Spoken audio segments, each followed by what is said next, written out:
and welcome back to another episode of the On the Sideline podcast with Jackson and Kyle. I am Jackson, and I'm joined here, as always, by the man who is very pumped up about Caleb Williams' slight progression. Kyle, how are you doing?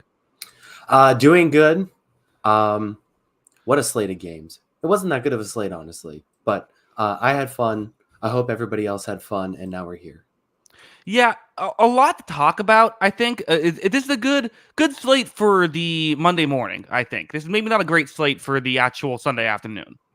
Yeah, it was weird. Like it looked like every Sunday morning game was heading for a blowout, and then they all ended up like actually kind of close. And then the afternoon we had multiple blowouts. So it is what it is. Happens sometimes. Still a lot to talk about, I think.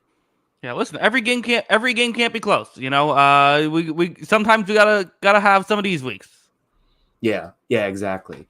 Yeah, and it ended with another blowout here Sunday night in Baltimore at home. Taking it to Buffalo. What was your takeaways there? First off, Baltimore's very good. I think the biggest takeaway, the headline has to be Derrick Henry's back, right? Derrick Henry, you could argue he never left, but he's 8.3 yards per carry, 199 yards. Come on, couldn't have gotten him one more carry to get him up to 200, but he had a touchdown. Lamar had 54 yards on 9 yards per carry. Even Justice Hill was making plays. He was their leading receiver in this one, Kyle, with 78 yards. The next highest guy was Isaiah Likely with one catch for 26 yards. This was the Ravens' ground game, really dominating, and maybe something we should have been more keened in on when this game began. Of the Bills, so much of what we talked about, how we were impressed with them weeks 1 through 3 was their secondary. The Ravens said, well, screw that. We're just going to run the ball all the time. And from the word go, with that long Derrick Henry touchdown, this was just, Buffalo made it interesting at a certain point, and we'll get into it. But really, this Ravens run game has, these past couple weeks, just been dominant. Yeah. It really, really this entire season, it's been dominant, right? I know week 1, a lot of it was Lamar Jackson scramble stuff. It wasn't necessarily the actual design run plays, but since week 2 on, it's been design runs that have been dominant too. So it's been really impressive to see this group. Like you said, Derrick Henry the last 2 weeks has completely taken over. And yeah, I think when we had our preseason projections and we both loved the Ravens, this is kind of what we expected to see. Not a ton of passes, not a ton of outside receiver work here for this team, but they're going to be dominant between the trenches with Derrick Henry and Lamar Jackson. It's just incredibly difficult to defend, and they're both bringing it right now. They look fantastic in this one. Derrick Henry was amazing in this game, and I think that's something that's going to be very difficult to stop. I think, basically, if they don't blow that Raiders game, we're talking about the Ravens much differently through these first 4 weeks. And now we just kind of saw what looks like a team that could win the Super Bowl. Yeah, absolutely. Granted, they did blow that Raiders game, and they also had a really rough fourth quarter against the Cowboys. But you're absolutely right that what the heights this team has shown is very impressive. They're one of 4 teams to nearly beat the Chiefs at this point. That's just how you lose to the Chiefs, it seems like. And they have a really tough part of their schedule coming up too, with the Bengals, the Commanders, and the Buccaneers. 3 what could be playoff teams, but getting this one here was the toughest of that stretch. Getting the win is huge. Someone in the chat says, when was it interesting? There was a moment in the third quarter. Kyle, there was a moment where I'm like, are the Bills going to win this game? When they score a touchdown, they get a quick stop. Actually, they get a quick stop, they score a touchdown, get another quick stop, and are driving. And then there's the fumble on a trick play that kind of sunk Buffalo. Baltimore goes down and scores a touchdown, and that was kind of it. But there was a point when Buffalo was about to make it a 1-score game. Yeah. Yeah, if this was 21-18, 21-17, that's much more interesting, right? And then all of a sudden, maybe we could talk about this a little bit more. But it's you get that one Josh Allen mistake a game, and that was it. And obviously, like you said, it was a trick play. And didn't really work out for them, and then all of a sudden you got to figure it out from there. But yeah, Baltimore took control of the game back from there, and then looked good through the rest. So I'm not really overreacting to this game for Buffalo. Like you said, this is a weird team. Obviously, they're going to have to play a lot better to beat them if they face in the playoffs. But I still think the first 3 weeks I like a lot of what I saw. They've had a crazy schedule. They've had a lot of primetime games. I'm sure now they're going to return to some normalcy and they'll be pretty good again next week. Yeah. Overlap 618 with a super chat. Jackson, this is overlap in parentheses, the real one, and also the president of the Jackson Kruger fan club. Are the Chiefs cooked with Rice injured? We'll get into it, but I think I don't think they're cooked, but I think it is a blow. Yeah, it definitely presents some hurdles. Someone says, Kyle, shut the F up. It wasn't a mistake. So someone in the chat, not a fan of you. Wow. All right, that's fine. bit harsh. You could have a disagreement. Okay, I mean, like, look, it's a line thrown in the live feed. It's okay. All right. Well, anyway, I agree with what you're saying about the. As a whole, I'm not worried about Buffalo. Here's the one thing I did think, though. I thought Cam Coleman made some nice plays and Dalton Kincaid made some nice plays. But and Khalil Shakir? But is there a bit of this game showed maybe what we're a little bit worried about with Buffalo, which is if they play a good defense, which the Ravens defense played very well today. Can they man up against these receivers, and can guys get open consistently? In this game, they really couldn't. Yeah.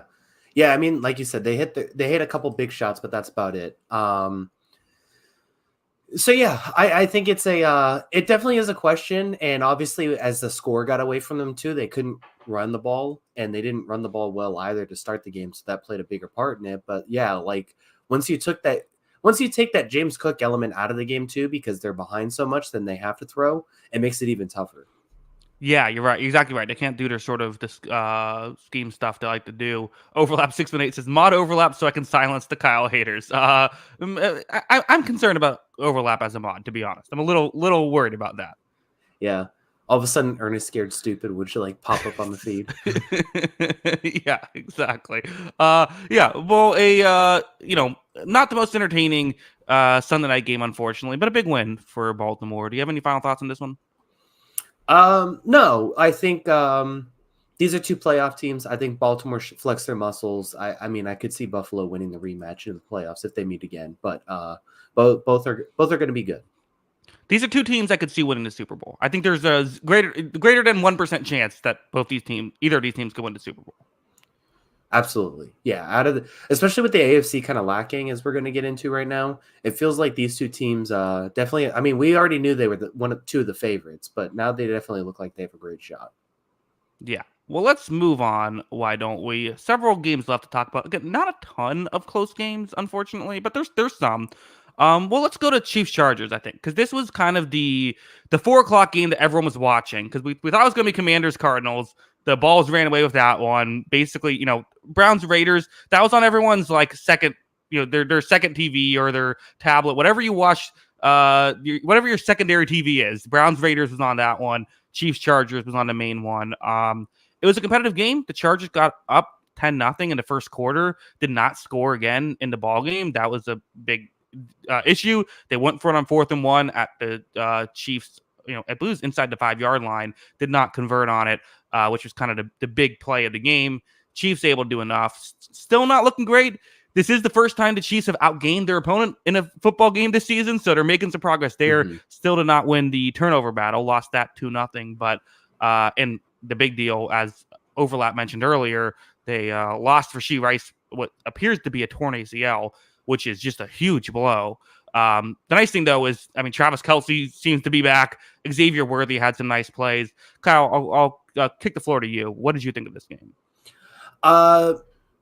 Yeah, I mean, so Mahomes just, with another poor throw, it seems like early in the game that played a part in this. And then obviously unfortunate trying to make a play, and his own teammates a casualty of it. So that was obviously not what you wanted, but at the same time, unfortunate situation. And yeah, I mean, I it's hard to say, like, it's hard to quantify exactly how to legislate this, because Kansas City just did this last season, right? Like it was like, oh, they have no weapons. Well, they figured it out. They won the Super Bowl. And I mean, they haven't looked good since like last year. I don't think they've actually looked good for Chiefs standards since like 2 years ago. Like, yeah. If you look at their entire playoff run and you look at like the way they finished the regular season, all of last season. I mean, like this team has struggled objectively. Like it Kyle, let me hasn't give you a been stat. Let easy. me give you a stat. What you're talking about. Yeah, In the past 10 games, they were on 10-game win streak. They've won by double digits once in that 10-game win streak. yeah. I mean, it's honestly incredible at this point. They keep finding ways to win, and I think that's that is the mark of a champion for sure. But sooner or later, like I just feel like sooner or later this has to catch up to them. But anyway, speaking of this part, Rashee Rice being out, I think it's a huge problem for their offense because it is going to be Kelsey or bust. It seems like at this point, the offense did not look particularly awesome again in this game. Outside of a big play, I mean, Patrick Mahomes hit the big play to Xavier Worthy, which I guess was his first 50-yard touchdown in like 2 years also, since Tyreek Hill was there. Even I think they said so. They're definitely going to need another weapon. It feels like here, but yeah, I mean, they keep finding ways to win. This defense continues to be awesome, and they still have some of that Chiefs magic. Yeah, they're it. I don't know what to do with this team. I mean, we can sit here and say like, oh well, they're the Chiefs. This is what they do. Like, we can't just say, well, they're the Chiefs. Like, we have to be able to talk about this team, right? Like, we have to be able to say this is a really rough looking receiving core right now. Xavier Worthy, I still don't know how much he is more than just a deep threat and a gadget player. He might be more than that, but I still have yet to see that. Travis Kelce had a great week this week. He hasn't played this great this season. Like, on paper, the defense is still playing really well, but like, I mean, at a certain point, you have to say like, okay, they're winning games, but this is if you're a Chiefs fan, you're not, you feel good, but because you're the Chiefs, but you're not like ecstatic right now. Yeah, it's interesting. I'm just going to be curious to see what this team looks like because I think the other problem you have to look at is like we haven't seen anybody be able to really test these outside corners the way we want to see it. Like that's a good team. And how are they going to be able to match up with that? Because I do think eventually, if someone can score on Kansas City, it's going to be incredibly difficult to beat them. It's going to be incredibly difficult for Kansas City to win, because I don't just think this team's built to score 30 anymore. It's just not. It's, Mahomes is going to make a few awesome plays, and then they're going to have to figure it out from there. So it's going to be fascinating to see how they figure this out. I mean, I think they got to start making some calls, whether it's a DeAndre Hopkins, something like that, even get somebody in the building. But yeah, it's it's going to be an uphill climb for them. And I'm very interested to see how this team continues to get tested going forward. I was even thinking, I think they need to make a call for a tackle too. I think this left tackle thing, they got to find someone to make that work. But as for the Chargers, Herbert ended up playing in this one, kind of surprisingly. I don't know if he was 100%, but Lad McConkey made some plays. I actually like Quentin Johnson. I think he had a play called back or something. Cause I remember him having a big play, but only one catch for 9 yards was the box score. And then the running game was not really existent here in this one. Chiefs continue to stop the run well. So, I mean, again, we can sit here and say, how did the Chiefs keep winning? But they have a really good defense and they have Mahomes. Those are two good things. Yeah, I think they needed a the Chargers. I mean, it was tough. Herbert couldn't move, and I don't think he played very, very well either. Romo did not like the way he was playing. It felt like every play he was like, "Oh, he should have thrown to this guy," something like that. Yeah. But I don't know. But yeah, so it's it was very much like a Jim Harbaugh paced game. But at the same time, they couldn't run the ball, so it wasn't a Jim Harbaugh game. And then they just couldn't, as soon as they started pass rushing, it's like Herbert couldn't move, and that was basically it. Yeah. People are bringing up in the chat, too, Chris Jones. Yeah, Chris Jones, 2 sacks. Very good Chris Jones game as well. Let's move on. Let's go to how about Vikings-Packers? This is a game that felt like it was going to be another one of these Vikings roll to a victory. They were up, I believe, 28-0 in this game. Yeah, it was 28-0. And there was this, Kyle, this week was the week of the muff punts. There was, a lot of muff punts throughout the league. The Packers get a muff punt. They get to the 1-yard line. LaFleur gets flagged for unsportsmanlike conduct, which pushes them back to the 16. They still end up scoring a touchdown at the end of the half. Packers don't even score in the third quarter, but in the fourth quarter, another short field leads to a touchdown. They were able to get a drive going. Jordan Love was all over the place in this game. He throws 3 interceptions. He could have had 5. He was constantly putting the ball in harm's way, constantly missing throws, also making some great plays. This was an Anthony Richardson-esque performance from Jordan Love here in this one. Wasn't quite enough to get it done with a turnover late and then a fumble late for the Packers. Ultimately lose 31-29 to the red hot 4-0 Minnesota Vikings. Yeah. The defense did get battered a little bit more in this game, like you said, but they also made plenty of plays to set up that lead. So it wasn't too bad. But yeah, it was a wild game. A couple short fields there where, we started to see a couple mistakes there from Sam Darnold. But Minnesota's a wagon right now. They look great. I'm not going to criticize too much a late second half, 22 points in the fourth quarter. I mean, I'm sure a lot of that is garbage time infused. And also, like I said, the short field turnover with the fumble, but I think they look fantastic. I mean, there's not much else you could say. I guess when do we get to the point where we could say a Sam Darnold team can win the Super Bowl? I don't know. I think that I am very much considering putting the Vikings in the Super Bowl contenders tier when I do my tier list because their defense is playing outstanding. I didn't think Darnold played particularly great in this game. His numbers are great, but he threw an interception. He had another one that was dropped. He did miss some throws in this one, but okay, Sam Darnold not playing at his best still goes for nearly 10 yards per attempt, 3 touchdowns, 1 interception. If he's doing that on his off days, I don't see a huge difference between this team and San Francisco, who many people picked to win the Super Bowl. I mean, they destroyed San Francisco. Sure. But I mean, I'm just saying, I think they're kind of built in a similar way of I see a lot of Sam Darnold, Brock Purdy parallels.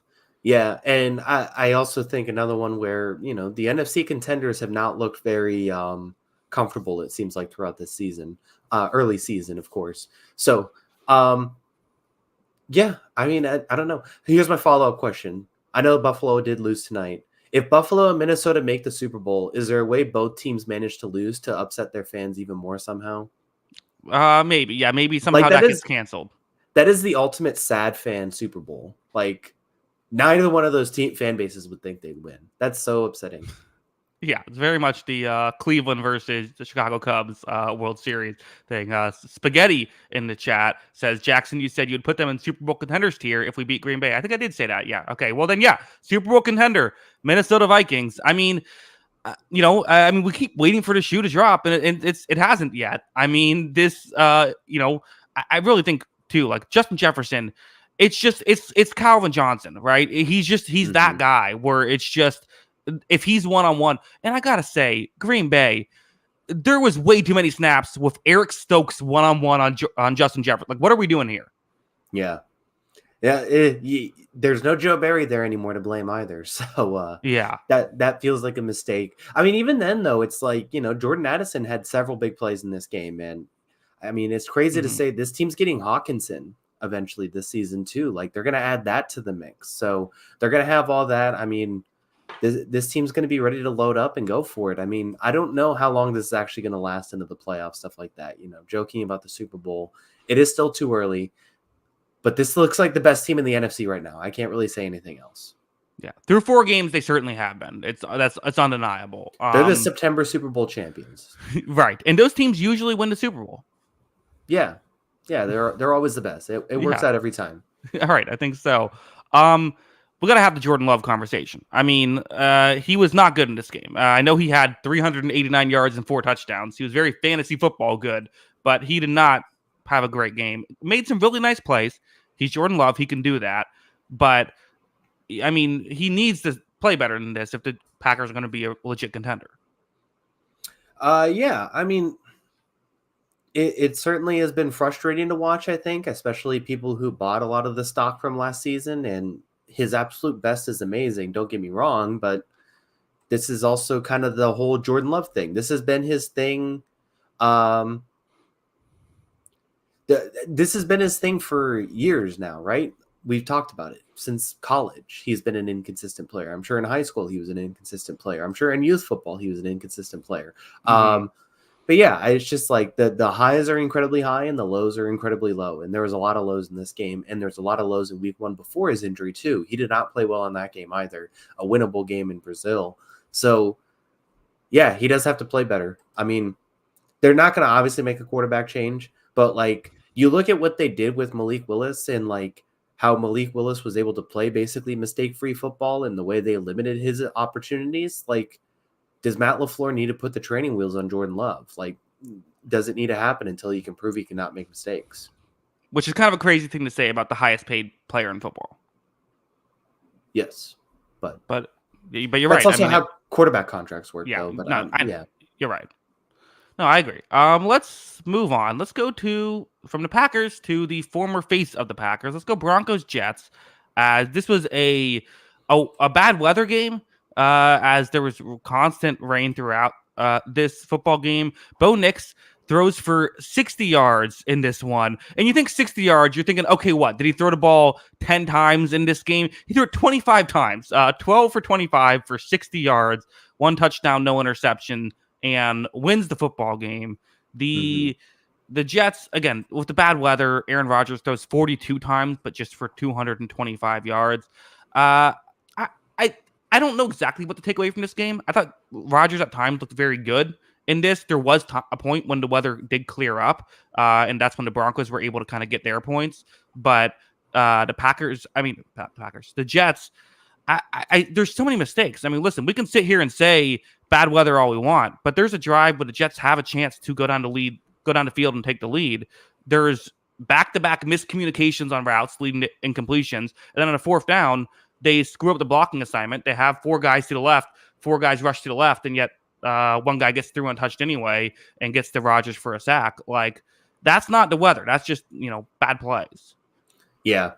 Too many mistakes in this game for sure. They couldn't run the ball either, which would have helped, obviously, given the weather circumstances, and they just had to abandon it because they couldn't do it. Breece Hall struggled in this game.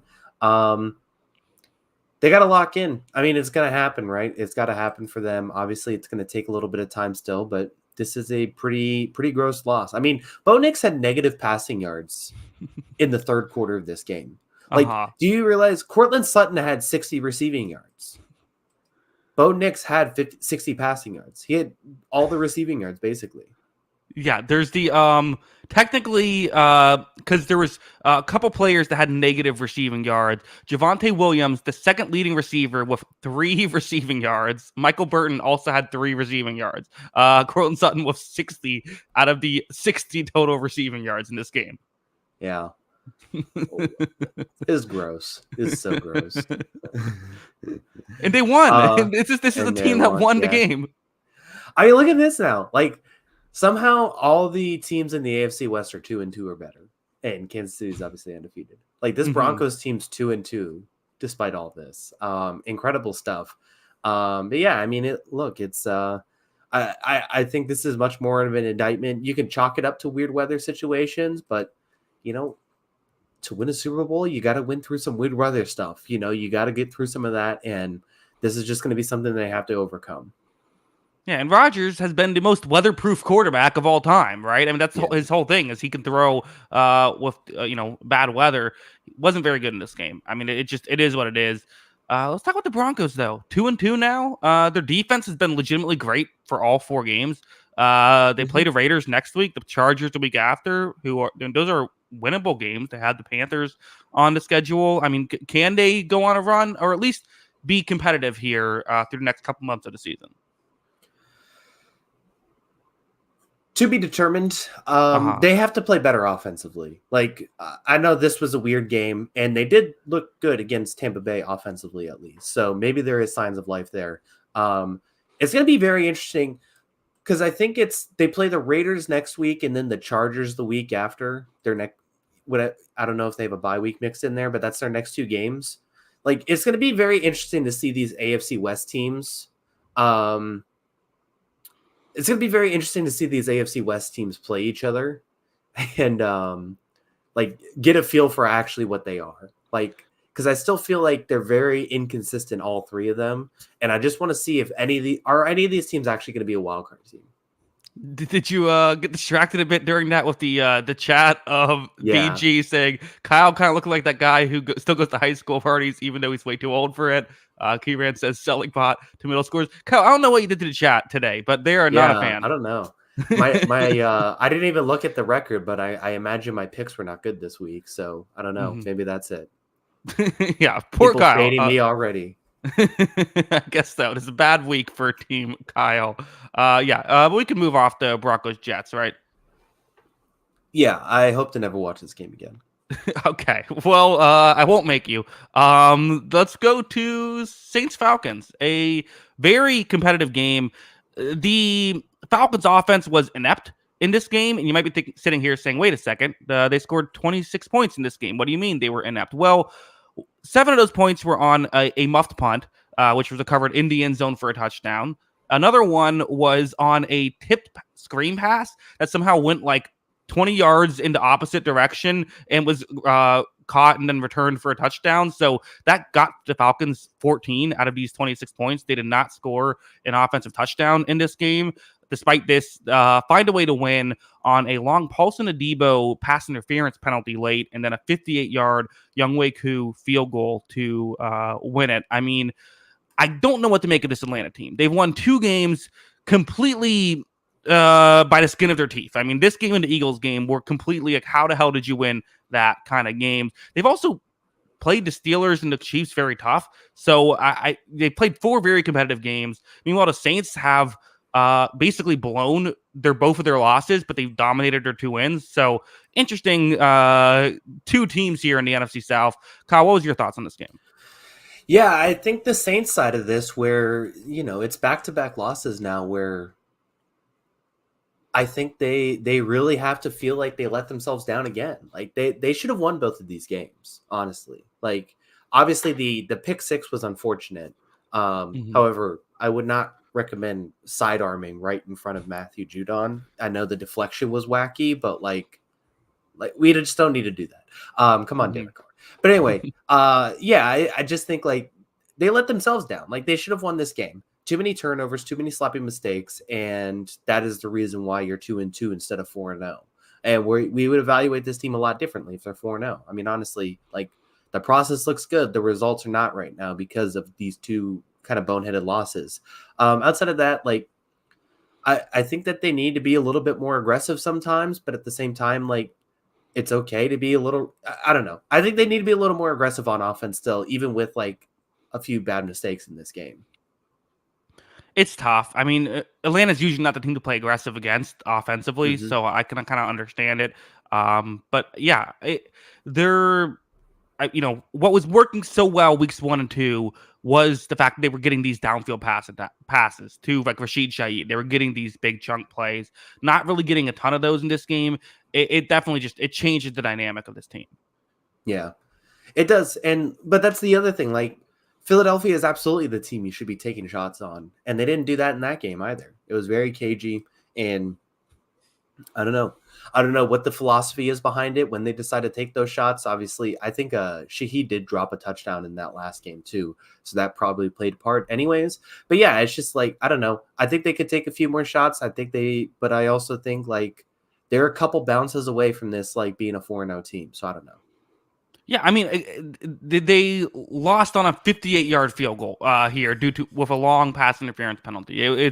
This game certainly could have gone either way, and even in that stretch, so they get a big pass interference to get them to be able to try a 58-yard field goal, but they have a little bit of time left. So Cousins goes deep on he has a receiver open. It was Darnell Mooney is open for a touchdown. Cousins misses him, and it was almost intercepted. Like the Saints were right there in this Yeah. one, but yeah. I mean, I don't know. I really don't know what to make of this Falcons team who play on Thursday against Tampa Bay. That's a big game for the division. I mean, I don't think Cousins has played great for Atlanta. I think that weirdly Darnell Mooney's been their best weapon. I didn't see that coming, but he's been very good for them. But they still don't look totally right despite all this talent that they have. But their defense is good, and they're 2-2, and they're currently the Vegas favorite to win the division, even with this wonkiness 4 weeks into the season. Yeah, I have no idea why that's the case. But anyway, yeah, it's been weird. I mean, the defense is good. I will say that. I do Mhm. think the defense is good. Although I thought Carr had a pretty good game in this game. And Kamara played well. Like, I don't know, Mhm. like Troy Anderson had 17 tackles in this game, and he had the touchdown off that pick six. I mean, this secondary obviously does what it does very well. It is a legit secondary, so that's stuff to look out for. But I don't know. Like, if I were to power rank these three NFC South teams, I still probably have this team third. Yeah. And I don't Maybe think even that's a fourth after bad. the Panthers.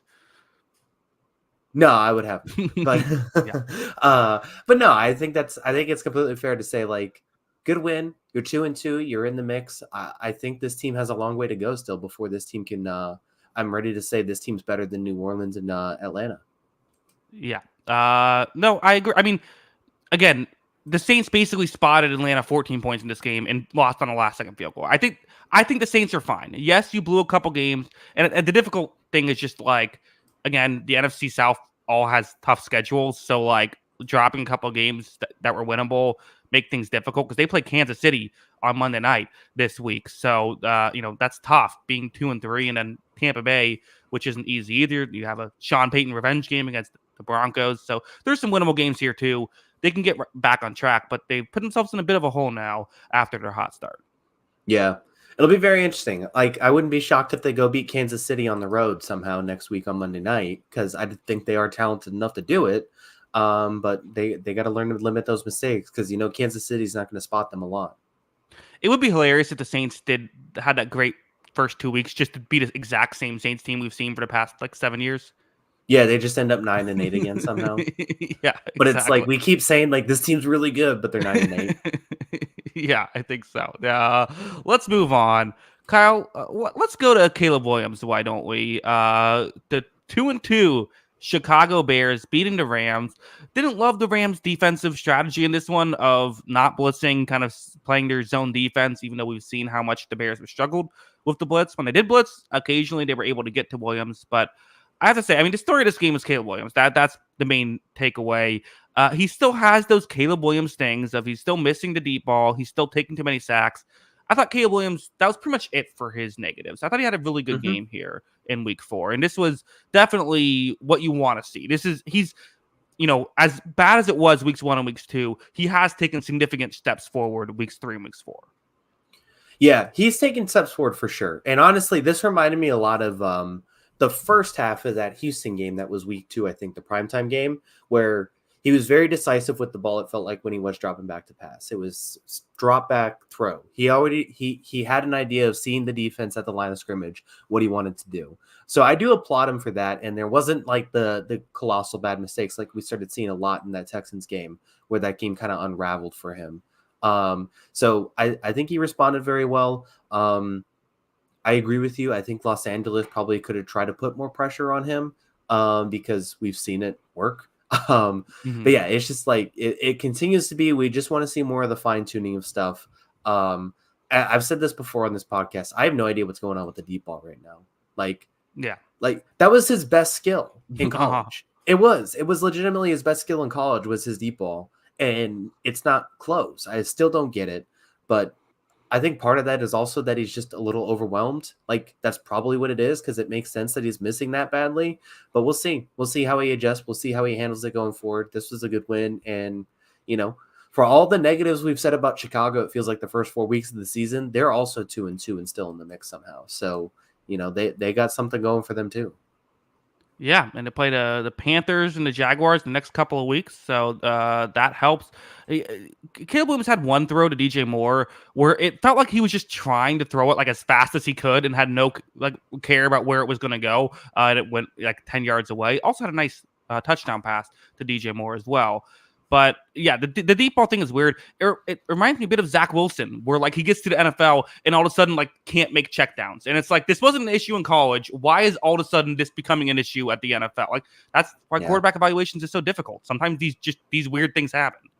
Yeah, it is interesting because currently there are no winless teams in the NFC. Every NFC team 4 weeks into the season already has a win, and I mean this NFC North is again pretty loaded, kind of like the AFC West. And All these teams are 500 or better, so it's going to be fascinating to see how this plays out. And I think Chicago can say, like, if we can figure this thing out, if we can get Williams to just kind of click, and he doesn't have to be amazing, because obviously this defense is phenomenal. I know that Rams are missing a bunch of guys, so it's really tough to evaluate the Rams, by the way, just because of what this team is at this point.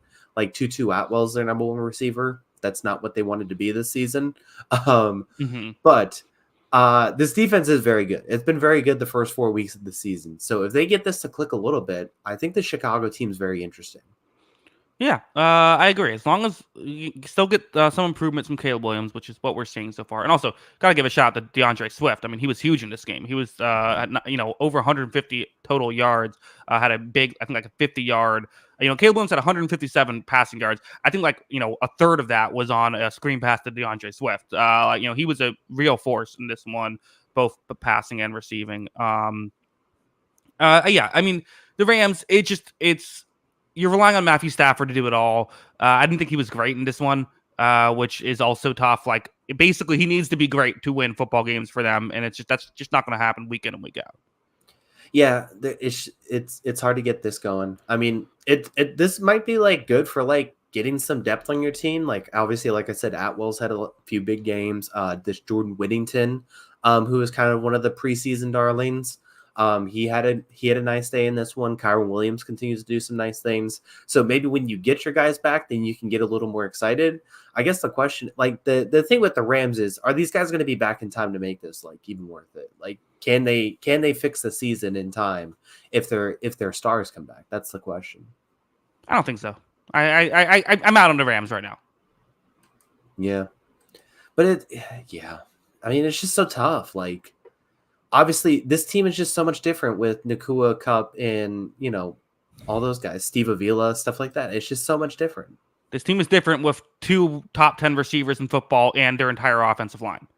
Yes, obviously. Hot take. Yeah, I think so. I think I agree with that one. Let's move on. There were some competitive games still left to talk about. Let's go Steelers Colts. Kyle, you locked up the Steelers, which I think was a smart lock. But you did not predict the still elite quarterback Joe Flacco entering this game, who comes in, plays really nice football here. The Browns could use a quarterback like that. Also have to mention, before Flacco came in, Anthony Richardson was playing very well. He only had 4 passes, also had 3 carries, though. Was playing very good football. It was a short sample size, but I was kind of thinking, like, okay, is this going to be the Anthony Richardson game? Very quickly gets injured. This is now the 4th time in his limited sample size he's had to come out of a game due to injury, so that's a concern. But let's talk about the positives right now for the Colts. Flacco plays very well. And another thing, too, I thought we haven't really talked about with the Colts, but they just have so many good players on offense. Like Alec Pierce, Michael Pittman, Adonai Mitchell didn't have a catch today, but he's made plays. Josh Downs is a good player. And, of course, Jonathan Taylor, who got banged up in this game. Really good offensive line. Like, I know that the quarterback thing has been shaky. It seems like Richardson is going to still be able to play next week, but, like, there's a lot of really good, talented players on offense for this Colts team. Yeah, I mean, it has been, and that's probably some of the frustration too with Richardson is the fact that they have this talent on offense. And I mean, look, I mean, we just did this whole thing with Bryce Young and what Andy Dalton did to change that team, and we've now seen the Colts here for 2 seasons with a Gardner Minshew and Joe Flacco, which is basically replacement level. It being generously, probably, that's probably tier 4 at best quarterback play, and like, they're a good team when they have that. Like, they just are. So I think that's that's kind of what you have to look at with Richardson. Like you said, he did start this game very well, so obviously there's a little bit reason for optimism. And I think he's shown enough flashes. You can't give up on him yet, but we have seen this Colts team be very competitive and very good even when they have, tier 4 quarterback play, and that's just what they need. And if they get anything beyond that, this is a very good team. I do have with Richardson, part of me does wonder of, the whole, I think it makes sense to, even if Joe Flacco gives you a higher floor for this team, it still makes sense to go with Richardson, I think, because just gives you the higher ceiling. See if you can develop him into a good player this year. But, if he keeps getting hurt, at a certain point, you might just have to cut bait just because, you can't just keep wasting years hoping that he stays healthy, can you? Yeah. No, I mean, at a certain point, like the risk is not worth it, right? The risk isn't worth the reward. And I mean, to be quite honest, the reward hasn't really shown itself that much yet. Um, yeah, I think it's something you do have to consider at a certain point. Like I said, I don't think it's happening yet, but I wouldn't be shocked if this team's looking for a quarterback in the offseason is all I'm saying. Like, especially if they like are a competitive 8-9 win team in that range, like then yeah, I think that they should absolutely be looking to build around that.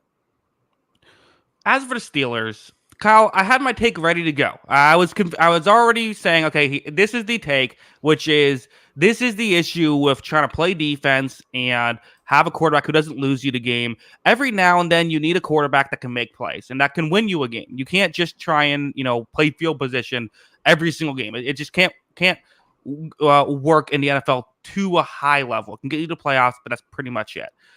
All of a sudden, Justin Fields comes along and puts together like his best quarter of football in his career, where he's, I think, playing great. So he has this horrible fumble where he basically just fumbled like on himself and gave the ball to the Colts. And since then, they're down. They're like, okay, let's just start pushing the ball down the field. And he plays great in this situation. I don't know what's going on here with Fields, but I thought he was really good in that stretch. Yeah, he was really good in that stretch. I mean, like when it's a 2-score game, fourth quarter, I don't really know how to evaluate it all the time. So, I do take it with a grain of salt, but he did play well in that stretch for sure. Obviously you want to see more of that when it's not 17-3, right? Mm-hmm. Stuff Sure. like that. So it's going to be fascinating to see how this plays out for Pittsburgh because I don't think they played well in this game. They turned it around and really turned it on those last 3 drives. But at the same time, like, I'm not really convinced this team can win in a shootout just because of that fourth quarter, even though they almost did it this week. I don't know if it's something that they can necessarily do. And I mean, I hate to say it, they're going to be a good team that probably loses round 1 of the playoffs because they need to show that offense even more. If they do show that offense, then that changes the ceiling of this team. Like they can win playoff games, but they have to do it like in the first and early quarters of the games. And an interesting test, Sunday Night Football next week against the Cowboys. Of like, that's the kind of the team that you almost have to be able to push the ball down the field against to beat because their secondary stinks, but the rest of their team is pretty good. Yeah. They may be able to run the ball on them because everybody runs the ball in Dallas. But yeah, I mean, absolutely. Like you want to go at those corners at this point when they're not healthy too. So if they can take some shots, I think it's going to be a very interesting team. But yeah, I mean, I don't know. Like if this team is like a top 20 offense, then we do have to take it seriously in playoff games, right? For the Steelers? Yeah. I mean, I don't think that this is a team that can't do well. I still don't think they're on the top level in the AFC of the Ravens and the Bills and the Chiefs. I still think they're going to have a hard time against those teams, but I don't think it's crazy to think that the Steelers could win a playoff game. Yeah. They play better offense than the Chiefs too. Like that's well, part of it. Maybe. I mean, they've certainly at times done that. I guess Chiefs are weird. The Chiefs regular season doesn't matter. Yeah, I know. I'm just messing around. But yeah, No. it's just if we can get that second half Justin Fields all the time or fourth quarter Justin Fields all the time, then yeah, I would buy in a lot more on Pittsburgh, but I need to see it more than when they're down 14 points. Yeah, totally fair. Let's move on. Let's talk the Raiders. Raiders fans have been very patient waiting for us, I'm sure, to talk about their team. The Raiders win to improve to 2-2 on the season. Browns fall short, are now just 1-3. Raiders, very weird start to the year. They beat the Ravens. They've had some bad losses in here, including the loss to Panthers. Are able to pull this one out.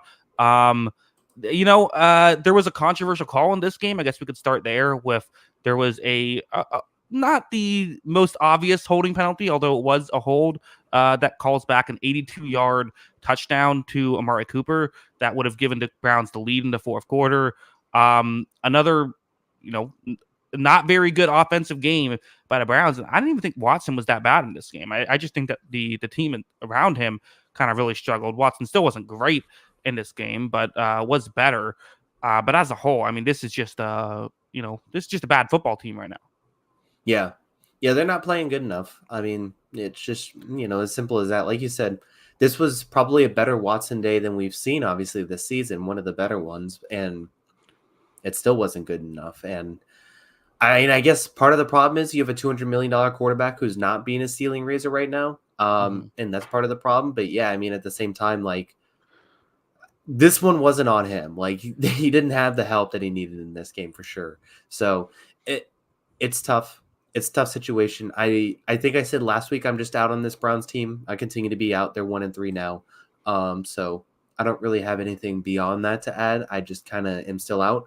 And this Raiders team, I mean, this is the Jekyll and Hyde team of the season now, right? Like, they have wins against Baltimore and Cleveland. They have losses against the Chargers and the Panthers. Like, this team is just bizarre. That being said, they're 2-2 again. Another one of those random 2-2 teams. I think they did they put in some effort to try and run the ball in this game. A couple of big Alexander Mattinson runs obviously helped the numbers look better because the Zamir White thing's just not really working out.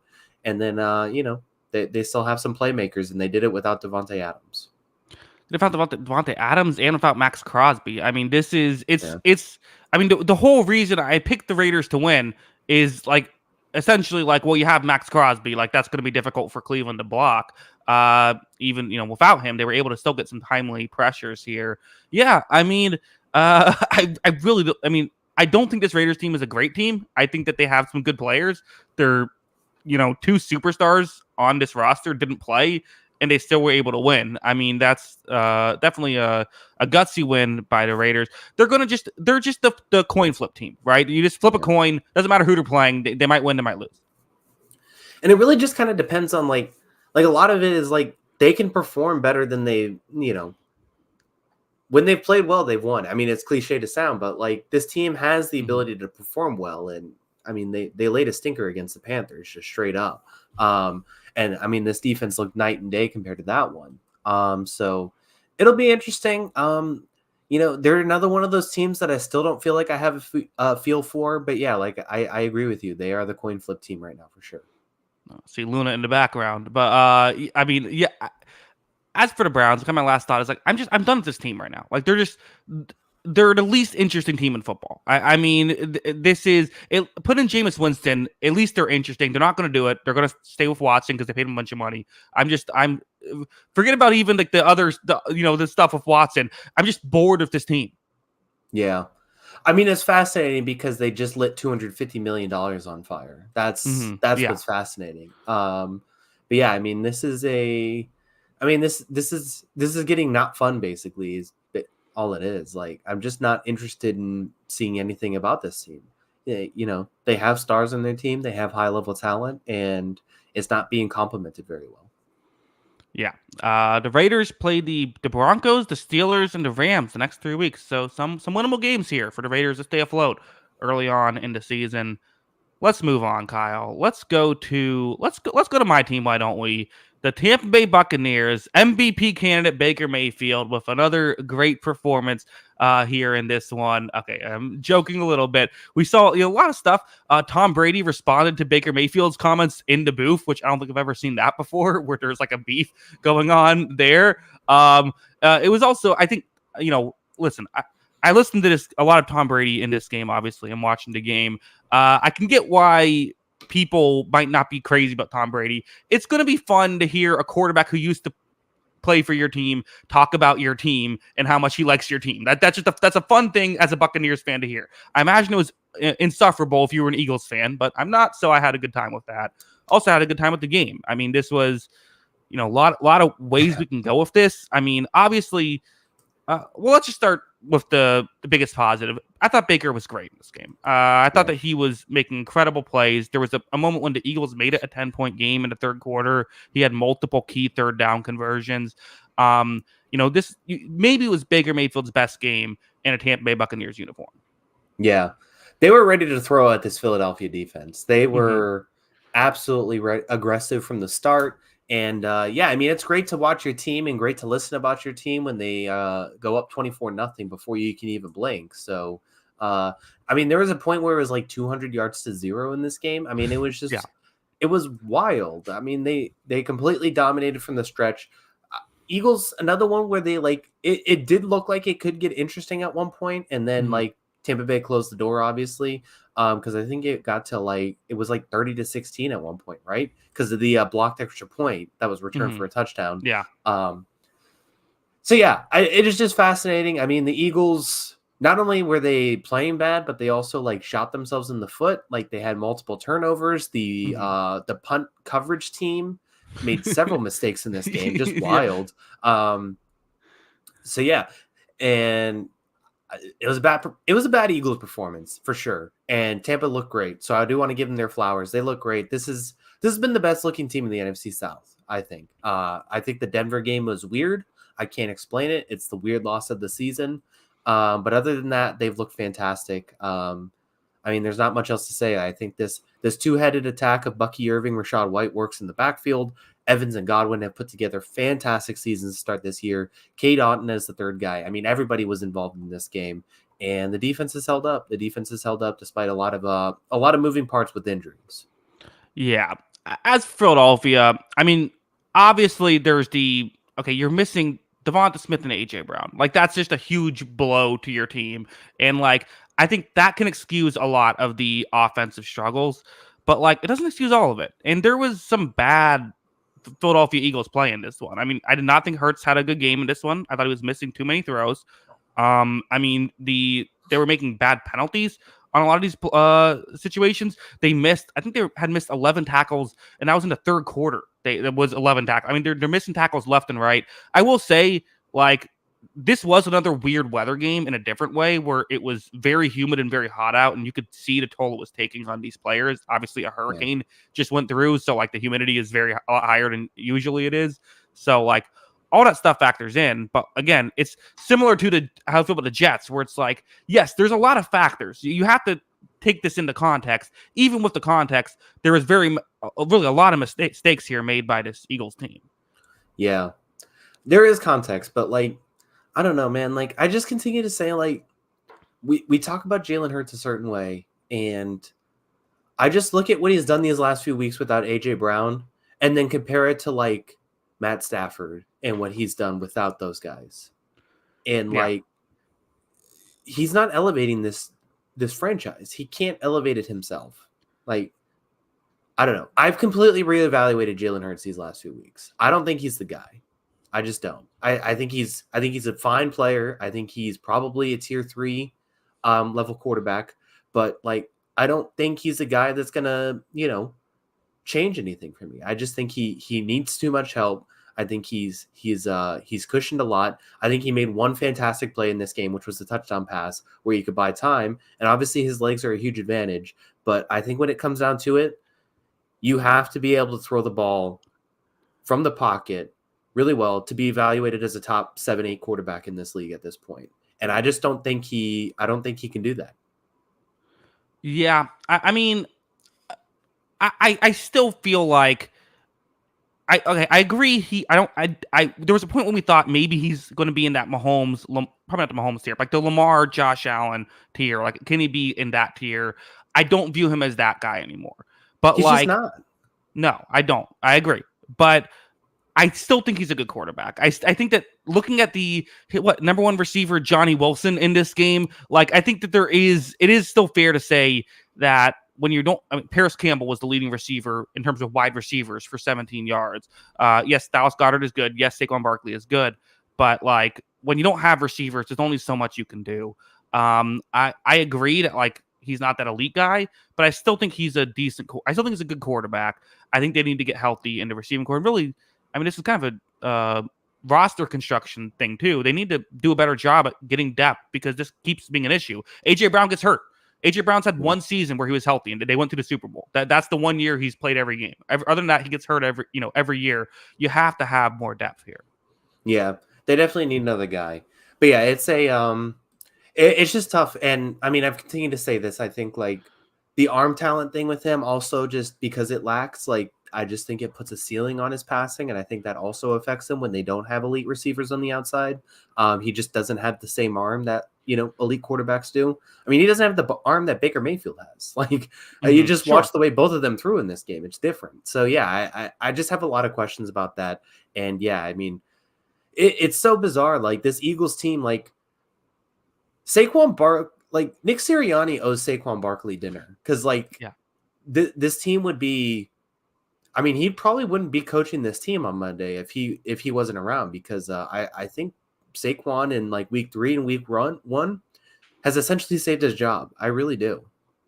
Yeah, he's been worth the contract so far. I mean, again, all these missed tackles, so much issues with the Eagles. I think Sirianni has a lot of work to do if he's going to save his job this season. Yeah, and also my last thought, got to give a shout out to Levante David, 2 sacks, including a forced fumble, strip sack. Hey, when you have Devin White out there, Devin White has to be the guy who blitzes all the time. Now Levante David's kind of free to do what a lot of different stuff that he does well. So that's fun. Yeah. Devin White didn't get his revenge game. No, he was team, right? Yeah. Yeah, he was inactive in this game. Yeah, has not worked out too well. Yeah, that's not too surprising. Okay, well, let's move on. We do have a close game still. Actually, a couple close games if you count the Thursday night game. But let's go Jaguars Texans. Another competitive game. It thought that Jaguars might run away with this. The Jaguars are finding ways to lose games at this point.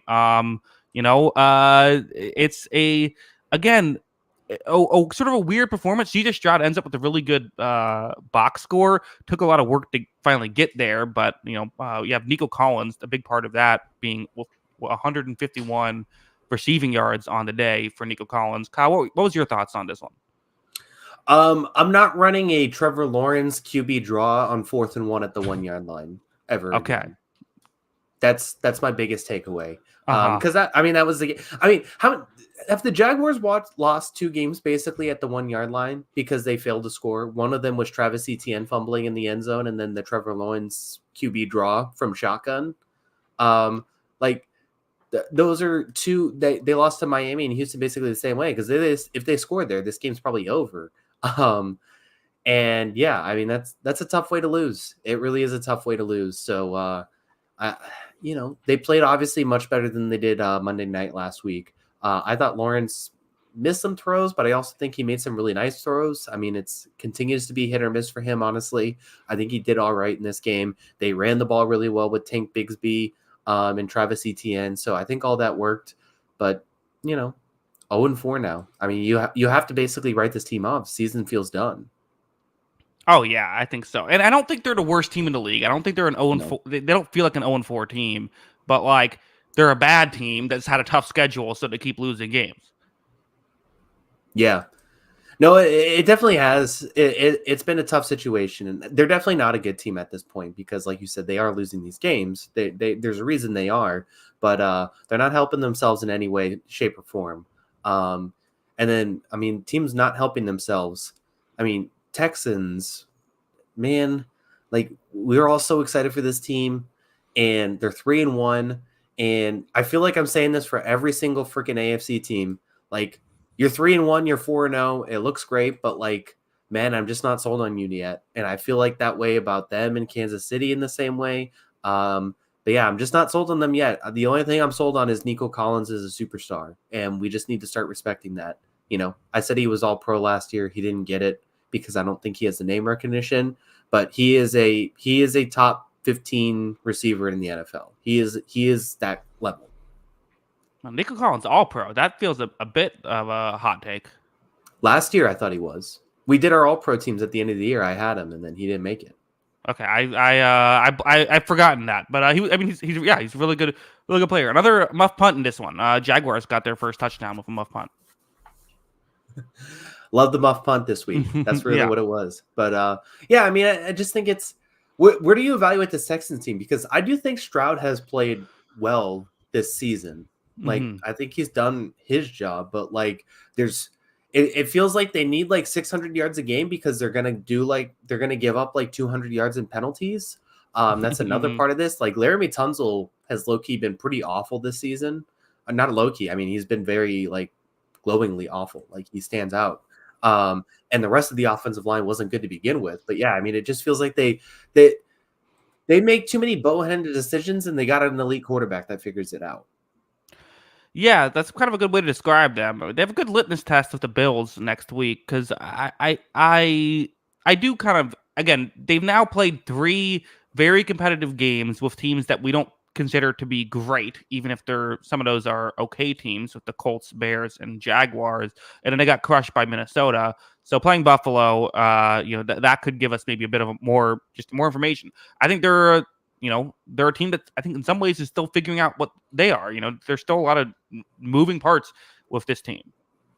Yeah. Definitely a lot of moving parts still. So they got some stuff to figure out. But I mean, at the very least, you could say this offense is good. And if they ever stop committing penalties, this offense is going to be great because they've gotten a lot of yards because they've had to make up those penalty yards for sure. Yeah, okay. And that was kind of what sunk them, part of what sunk them against the Vikings as well. So let's move on, why don't we? 4 games left to talk about. Let's talk some balls, Kyle. Washington taking on Arizona. Jaden Daniels continues his reign of dominance. Did have an interception in this game. They did have to punt in this game, so not quite as dominant as the past 2 weeks, but still an incredible performance by this Washington football team, also known as the Washington football team. A lot of really good passes from Jaden Daniels, who continues to look great. And, only 14 points given up. That's a huge win. Kind of 2 ways to take this, but let's start off with the positive. Jaden Daniels incredible in this one, and the rushing game incredible. Rushing game incredible indeed. And I mean, this looks like the best team in the NFC East right now. Like, you just have to say it. I mean, at this point, they have proven it. And it's only week 4, so, I'm not going to, I'm not going to crown them division champions yet. But they look fantastic, and they look like they can win the NFC East, and a lot of it is Daniels. Did anybody deserve this more than Terry McLaurin? He's got that Allen Robinson kind of thing of he had a lot of quarterbacks, maybe someone, but there's definitely he deserves a lot. It's you can't help but feel great for him.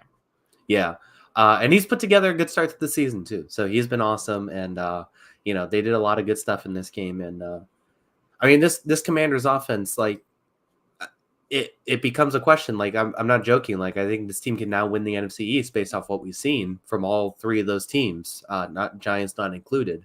From what we've seen from all 3 of those teams, though, like, if this team's going to be a top 10 offense all year, then absolutely they can beat anybody in that division, because that division has looked unsatisfying. Yeah, I mean, it's weird because I think they have the worst. You could argue they have the worst unit out of any team in that division, including the Giants, of their defense, which played very well this week, but as a whole has had some really bad weeks. But you could also argue, and I think it'd be hard to argue against it, they have the best unit out of any of those 4 teams with their offense, which is just playing at such a high level right now. I mean, Jaden Daniels doesn't miss passes. He has another 26 for 30 stat line. I mean, every pass is getting complete. It is wild too, just to think about like how he developed in college. Like, he missed checkdowns all the time. Like, this was the whole thing that like the LSU receivers his first year there were just like driven crazy by how many passes he missed because he wanted to run. And then like his last season when he won the Heisman Trophy, he just hit everything, and now he just doesn't miss passes. And I just look at this team now. Like, so they play the Browns next week at Baltimore. That's going to be a tough game. But then it's Panthers, Bears, Giants. I mean, this team could be 7-2 going into a tougher slate. But I mean, this team's probably looking at a 10-win season if things go well these next few weeks and they beat who they should beat. Yeah, I mean, the division is certainly in the cards. I think this is a really good football team. Speaking of the cards, this was a disappointing performance for the Arizona Cardinals, who were favored to win this game. James Conner has 100 rushing yards, but I mean, I think part of my takeaway too, and not to make it all about the quarterback, but like, this is part of why I think sometimes people will say, well, look at this quarterback, look at how great they are. Kyler Murray, he should be considered an elite quarterback. Look at these great moments, but you do need consistency as well. And it's not just on him, of course, but like, as a whole, this has been the Cardinals since Kyler has gotten there, is when you catch him when he's on, it's like, how is this guy not winning Super Bowls every year. This is incredible, but it just doesn't happen every week. Yeah. I mean, what? So they scored on their opening drive, went up 7-0, and then I don't think they got like 2 first downs. I think the rest of the first half or something like that, right? That was the number. It was low, but yeah, I mean, it just went to a halt. And yeah, I don't think he didn't make like the crazy Kyler decision that was like a terrible mistake, but like he just didn't make a lot of good decisions. I felt like in this game and missed a lot of opportunities. And you know, James Conner is kind of a staple of this team, and he's continued to churn out a really good NFL career. So they have weapons and they have options, but it's not enough. Week to week, it's been off. They look great in week 1, bad in week 2, great in week 3, bad in week 4. They got to establish a consistency on that because the defense is not going to help them this season. We've established this defense is not going to. Yeah, I mean, through the first 3 weeks, barely losing to the Lions and Bills, crushing the Rams. I was kind of willing to say, like, I think I said, like, this feels like a playoff team to me. Yeah. At this point, they play San Francisco and Green Bay the next 2 weeks. If they're 1-5, I can't buy into that. I don't care that their schedule gets a lot easier after that. That's just too much of a hole to climb out of, I think. So, yeah, it's disappointing because, again, they are so good when they're good, but I still think this team needs another player or two, at least. Yeah. But it's also like one of those teams where it's not going to be crazy to say they win one of those games. Yeah, it's possible. It's certainly possible. Someone brought up in the chat. I meant to bring it up when we were talking about Daniels. Kyle, Jaden Daniels, the highest completion percentage through 4 games to start a season. Not for rookies, period, among NFL quarterbacks. Through 4 weeks, the highest completion percentage to start a season. It's crazy. And he's not even like just throwing like checkdowns. Like he's taking shots downfield. He's throwing dots. I mean, it's fantastic. Is he in your MVP conversation? I mean, it's as crazy as it sounds. I mean, if he does this, I mean, you almost have to consider it. Yeah, I mean, I mean, obviously, like Baker Mayfield's in the conversation. Josh Allen's still in the conversation. I think Lamar's in the conversation. I think after this week, and he has played well this season. So, yeah, I mean, he's definitely going to be in. He's definitely in the mix for sure. Yeah, I think so. I think the thing is, it's so early. Like you still have to almost bet on like Josh Allen or Mahomes, just because like they're going to be good. Yeah, I mean, someone brings up, don't forget about Sam Darnold. Yeah, that's true. Sam Darnold's in the conversation too. Baker Mayfield versus Jaden Daniels MVP conversations. That's what we're going for with week 4. I love it. I think so. Sure. Why not? Why not? Yeah. Let's move on. 3 games left to talk about. Let's go Bengals, Panthers. Speaking of MVP candidates. Right. Andy Dalton has another good performance here. That's what I was thinking of, but go ahead. Yeah. This was, I mean, the Panthers hung around here. It was weird where it was like, again, the Bengals felt like they were like a disastrous play or 2 away from losing this game. It never happened. Things went well. But for your MVP candidate, I'm assuming you're going, Andy Dalton, and you were lying when you said not him earlier. No, it's just Joe Burrow has put together a fantastic start to the season. I mean, he's been sensational. He would probably be like up there with, I mean, I might consider him the best quarterback in football so far through these first 4 games, but his team is not doing him any favors for sure. Like, I didn't even think he was that bad in the New England game. They just didn't take a lot of shots. And then the last 3 weeks, I think he's been lights out, and his team's not doing him any favors. And this was another one where this was a 7-point game towards the end of the game because this defense just could not get a stop. I know Andy Dalton has played well. This offense has looked significantly better with him back there. We continue to say that this Panthers team is all of a sudden much more formidable with that. But I think the story of this game continues to be this Bengals defense continuing to kind of let me down a little bit. Not that I expected a whole lot from this group this season with all the changes and, losing DJ Reader. They, too inconsistent in the secondary, stuff like that. But like their offense the last 3 weeks has played lights out football, and they're getting by 1-3 now. I expected more than this. I think that I predicted the Bengals to miss the playoffs because I didn't like this defense. I still expected more than this. But you're right. I mean, Burrow's playing great. Jamar Chase was, only 3 catches, but for 85 yards, had, really big play in there. And then T. Higgins being back helps out this offense a lot. The offense is really good, but I agree where it's just like, can this hold up for a 17 games season? They needed this win, but they're still 1-3. They play the Ravens next week. I mean, they're in a tough spot. Yeah. I mean, they got to find a way to start racking up some wins, but it's bizarre because they did look good in this game. They did get the win, so you do have to give them credit for that. But I still saw a lot of the problems that make it hard to believe this team is going to be able to right the ship, even though I think they still will.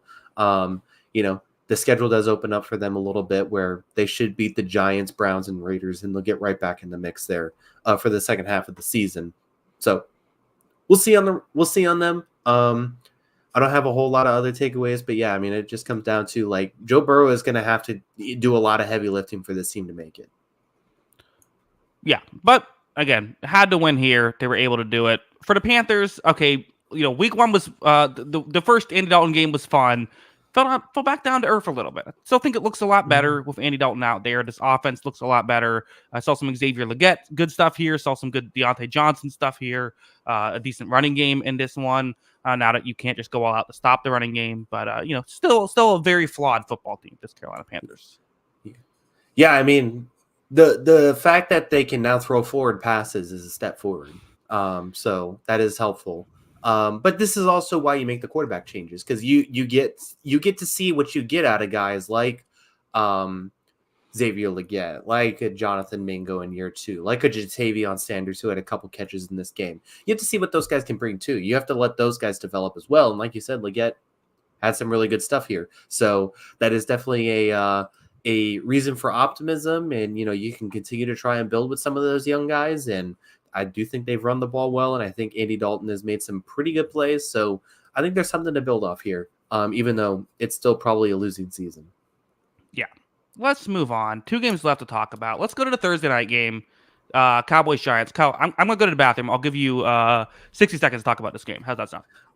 Okay, I'll go as slowly as I can. You'll be good. It won't take that long. I just step away for a minute. Yeah. So yeah, Cowboys and Giants. So this scoreline does look pretty close. Obviously, it was 20-15, but I do think that we did see the signs of what we needed from the Cowboys offense that struggled the last couple weeks. I thought Dak Prescott actually had a very impressive game. Got CeeDee Lamb involved in this game. Jake Ferguson had some moments. I think those are both some really impressive things that they did this season, or this game specifically, even though I do think that there is still some issues with this team. They're not generating a lot of explosive plays unless it is CeeDee Lamb, and that's with the run and the pass. So that's been the really tough part. It's like there's just, this team has been the best offense in football a couple times over the last few years. And like, they just don't look that anymore because they're not generating the explosive plays. Rico Daldo hasn't really worked out a whole lot in the backfield, even though this was the best game of his career this season. And then, like I said, just the Ferguson, Jalen Tolbert, Brandon Cooks thing, it's just not really working out in that regard, even though I do think the offense played well enough in this game. And, I still think the defense does have some issues, and the Giants just continue to do the funniest thing. I mean, they're gonna spam Malik Neighbors until they can't do anything else. His target share is insane. Obviously, Wan'Dale Robinson also had 14 targets in this game, but they're just going to continue to spam those guys and hope it works out. And Malik Neighbors is putting together a fantastic rookie season, but it's a lot of hoping he kind of bails the team out, which is crazy. So I missed most of that. I'm assuming you talked about how Daniel Jones, elite quarterback. Most of that was mostly what you're talking about. Nailed it. Yeah. This is always bad when I have to step away because now I have no idea what you said, so you have to repeat everything again. I'll just go quick. I said Dak played well. Still some Cowboys offensive issues because they can't generate explosives. And then I said the spamming of Malik Neighbors is really funny still. So go ahead. What did you think of this game? Yeah, I mean, this was one of those. It would have been an all-time like collapse had the Giants been able to pull off a Hail Mary. They didn't really come that close, unfortunately, for the Giants fans. I do love the just throw it to Neighbors over and over again type of thing. There was that play early on when they got that big completion, But yeah, I agree. I think Dak's played well this year. Like, I think that Mhm. for all the Cowboys' faults, I think he's been a bright spot. And even CeeDee Lamb has been a bright spot, even though they were yelling at each other against Baltimore. But there's just these. I still don't feel this Cowboys team is a great team. I think this is a team that you should have won by more than 5 against. Yeah. Like I said, this would have been a panic loss if it happened because they typically dominate this team. They didn't dominate as much. They didn't, they only sacked them one time. And they didn't get a lot of QB hits either. They didn't pressure a whole lot, it felt like. So I think that's also a reason for concern because that's usually what they do. But yeah, it's just, I think it's just an all right team. And like you said, they have a good quarterback and they have one really, they have a star on the outside. That's basically it. Yeah. Yeah, no, I agree. I mean, is there any I was down on the Cowboys as I often have been to start the season, or in the preseason. They play the Steelers, the Lions, the 49ers, the Falcons, the Eagles, the Texans, the Commanders. Those are the next games. I mean, those are 7 games that are all losable. I mean, this is a tough schedule. Yeah. It is tough. So we hit week 4, which means some of the IR guys are coming off. The pathway for Dallas is like Deron Bland comes back, and that fixes a lot of the secondary issues, right? Uh-huh. Yeah. Because that's their biggest thing. They need that second corner out there. So if they have him and Diggs, I do think that helps a little bit. And then maybe this is another team that should start making calls on a pass catcher. Like, do you call about Amari Cooper, bring him back, something like that? I don't know. Yeah, I mean, that's interesting. I think that I think you would probably rather a corner, but you're right. If you get the Ron Bland back, there is some hope there. Yeah, I think that there's some logic with all that, but at the same time, I mean, are you in position to be buying right now? Yeah, I mean, you would really have to talk yourself into Bland coming back plus a receiver, and all of a sudden this team's back to rolling. I Yeah, think I don't. you can mention it, but at the same time, I just think there's too many holes. This team's still not going to be able to stop the run. They're still going to have too many issues with everything else. I don't know. And then obviously they have their playoff issues as it is. So yeah, I don't know if they're going to be ready to say yeah, let's go all in on this team. Yeah, everyone calls me a hater with the Cowboys, but this is when you build a team this way. This is what happens. Yeah. No, it's definitely tough, and it's a tough situation. When they load up, it looks great, but right now they need to fix some pieces. Giants defensive lines looked good. Mm-hmm. I mean, it's the bright spot of the team, right? They Yeah. have they've definitely paid for that defensive line to be good, so Mm-hmm. it better start looking good too. So yeah, it did play better. Yeah, only 1 sack, but I thought they've been playing better as they kind of started off slow. Better stuff there. Kyle, 1 game left to talk about. I think I got this score correct. It was Patriots -7, 49ers 9,957,432. Was that the correct number? No, yeah, Okay. that's not that was a little mean. We didn't even have the biggest blowout of the day. Make fun of Arizona, why don't you? I would watch Arizona 1,000 times before I'm watching this Patriots team, Kyle. Yeah, it's tough. Mm-hmm. It's not even an enjoyable bad team. It's just they can't throw. Yeah. I don't know, man. I told myself I was going to be patient on it, but I'm just maybe we just put Drake May in there and see what happens. Yeah, this is what happens, Kyle. Everyone loves to just let the backup quarterback come in and have the young quarterback sit for a year until you're 1-3 and Jacoby Brissett's throwing for 5 yards per attempt. Yeah, I mean they just can't throw. I mean I know they can't block, and Yeah. I know they can't do anything. I continue to say the schedule gets easier the second half of the season. That's probably when we should look at Drake May coming in, but it's just incredibly brutal to watch. So I do think it's going to happen sooner than that. By the way, I do think it's probably going to happen in the next few weeks. I think it's close because the Boston sports media is just not going to tolerate this for that much longer. And it's this offense is rough. Ramondre Stevenson is just loving putting the ball on the ground, so that doesn't help either when your best player can't even not fumble the ball. Yeah, it is what it is. I don't know. I thought the defense actually did okay in this game. Like Purdy Mm-hmm. wasn't amazing. He had some big plays, but like, I mean, that Kittle catch, like George Kittle catching a touchdown with three guys basically all over him, like Uh-huh. at that, you just tip your cap to George Kittle. Nice job. Like, I don't think Purdy played well in this game, and I thought the defense looked a lot better in the secondary than they had the last few weeks for sure. Yeah, I agree. I think that especially after kind of what last week. What sucks too is the Patriots have a late bye. Their bye is I was checking it out. I think they have like the last bye of the season. Like they only have 4 games after their bye. Like this is usually you want that bye week for the Patriots. Like, they would love to have a bye week like after week 9 or something like that. Because I agree. Mm-hmm. I mean, you have to. This is a lost season. You're not things aren't going to go well. I agree with let's not put Drake May out for 17 of these games. Let's not get him killed. But I want to see 8 games with Drake May. Yeah, he's got to. I think before the season, I said he was going to play 9, and not counting the garbage time stuff, obviously against the Jets and stuff, like 9 starts. I still think it's probably going to be around that, but you know, I don't. I could see it happening because I think they're in London. When is that? I think they play the Jaguars in London. I could see it happening after that game. I That's see. my Well, prediction. wait. So they have, but you're right. They do play. That's October 20th. So did they? I guess they turned down the bye week after because they wanted to have a later bye in the season. That's a mistake. Yeah, I don't get it, man. I don't know. Mm-hmm. I wasn't too worried about it, to be honest. I'm just like, let's just this Patriots team is getting me very excited for basketball season. That's for sure. Hey, Red Sox won 500. They went 500. Yeah, frustrating second half of the year there too. But yeah, I just think October 27th against the Jets. That's when I'll start be interested in the Patriots again because we might have Drake May playing. You can't do it after London because then you play the Jets, the Titans, and the Bears. Those are 3 good defenses. I think you have the Rams. That will be of 7 games left.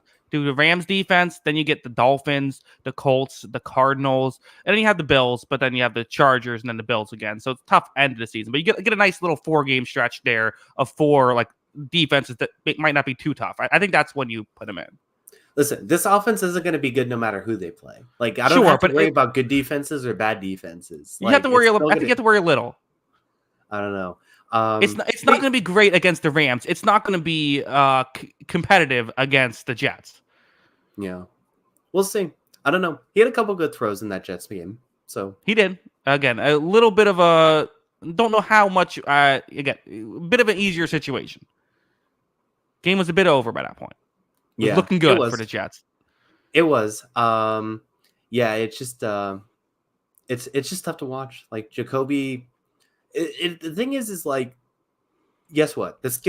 Breaking news: the skill, talent, and offensive line are really bad around Jacoby Brissett. That Mm-hmm. is not a hot take, but it's also that he misses plays on top of that. Because basically all these teams are looking at what the Patriots are at this point and just saying we're going to blitz every time.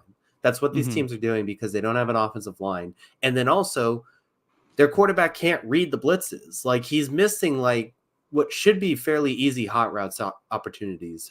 So like it's not even that like Jacoby's just like getting killed out there. He's also making a ton of mistakes. Yeah, they have some people saying like have you seen their offensive line? How much development would you expect? Things like that. But part of me too feels like okay, to some degree, you're as an organization, you have to see what you have in your guy too, right? Like, you have to know what to prepare for next year. If he comes in and stinks, then like you have to kind of know, okay, maybe we need to get a backup plan. Or if he comes in and looks awesome, then it's like, okay, well, let's try to build around this guy. Yeah. And not to mention, it's one of those things where it's like, CJ Stroud had a fantastic season behind a crappy O line in Houston last year. Like Mm-hmm. if a guy, you have to just like give him an opportunity to figure it out. Are the 49ers back? This was the get right game for them anyways. I still haven't loved the offense, to be honest. Like I said it in this one, like they had a few like huge plays in this game. And like I said, the Kittle catch was awesome, but like, I don't know. It still feels like it leaves a lot to be desired for what I expect out of San Francisco normally. Yeah, I think I agree. But hey, winning by 17, that's not the end of the world. Kyle, let them know where they can find us on Twitter before we head out. Yeah, make sure to follow us on Twitter. That is at Jackson Kruger. Make sure to follow me at by Kyle Gronin, and make sure to follow the account page at On the Sideline JK. That is at On the Sideline JK. Of course, if you like audio only podcast, anywhere you get your podcast, search On the Sideline Podcast. It should be available there. We'll be back Wednesday at 6 p.m. Eastern to preview Week 5, as we're already a quarter of the way through the season, or nearly a quarter of the way through the season. Kyle, any final thoughts? No, let's get out of here. It's late. So yes, it's a long show. Finally, the really big thing for us is bye weeks are finally starting. So we're our shows are getting shorter, which is always nice for us. Yeah, that is also nice because these do go very late Sunday nights. I got to work Monday morning, but we'll make it work. Yes. Again, thank you to everybody for watching. Especially those staying up till 1:30 on the East Coast. We appreciate you. Or some people even watching in other countries. Crazy time schedules going on. But thanks to everybody. We do appreciate it. Until next time, have a good one. Peace.